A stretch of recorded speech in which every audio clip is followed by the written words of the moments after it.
Friends ఇప్పుడే అందిన వార్త ఈపీఎఫ్ఓ ఖాతాదారులకు కేంద్రం గుడ్ న్యూస్ అంటూ లేటెస్ట్ అప్డేట్స్ అయితే రావడం జరిగిందండి.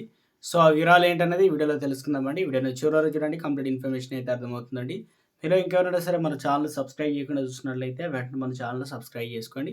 ప్రభుత్వం నుంచి వచ్చే లేటెస్ట్ అప్డేట్స్ అన్నీ కూడా ముందుగానే అందించడం జరుగుతుంది. అదేవిధంగా చూస్తున్నారు కదా, లైక్ చేయడం మర్చిపోతున్నారు, వెంటనే లైక్ చేయండి. ఇక లేట్ చేయకుండా వివరాలకి అయితే వెళ్ళిపోదామండి.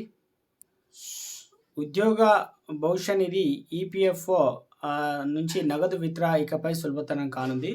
బ్యాంకు ఖాతాదారుల మాదిరిగానే ఈపీఎఫ్ఓ నగదును కూడా విత్డ్రా చేసుకునే సదుపాయం అందుబాటులోకి రానుంది. ఏటీఎంతో పాటు యూపీఐ ద్వారా కూడా నగదు ఉపసంహరించేందుకు సదుపాయాలు త్వరలోనే అందుబాటులోకి రాబోతున్నాయి. ప్రస్తుతం పీఎఫ్ నగదును విత్డ్రా చేయాలంటే కొన్ని రోజుల సమయం పడుతుంది. తిరస్కరణ గురైన సందర్భాలు కోకొల్లలుగా.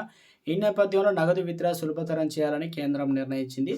ఇందులో భాగంగానే ఏటీఎం ద్వారా నగదును ఉపసంహరణకు అవకాశం కల్పించబోతున్నట్లు కార్మిక శాఖ మంత్రిత్వ మన్సుఖ్ మాండవీయ కొద్ది రోజుల క్రితం స్వయంగా వెల్లడించారు. జూన్ నాటికి ఈ సదుపాయాన్ని రాబోతుందన్నమాట.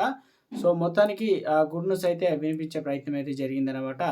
ఇక ఈ ఏడాదిలోనే మే, జూన్ నాటికి ఈ సదుపాయం కూడా అందుబాటులోకి రానున్నట్లు సమాచారం. అదే జరిగితే ఫోన్‌పే, గూగుల్ పే వంటి పేమెంట్ యాప్స్ ద్వారా నగదు బదిలీ చేసుకోవచ్చు. గరిష్టంగా ఎంత మేరకు ఉపశమన అవకాశం కల్పిస్తారు, ఏమైనా పరిమితి ఉంటుందా వంటి వివరాలు త్వరలోనే వెల్లడి కానున్నాయి.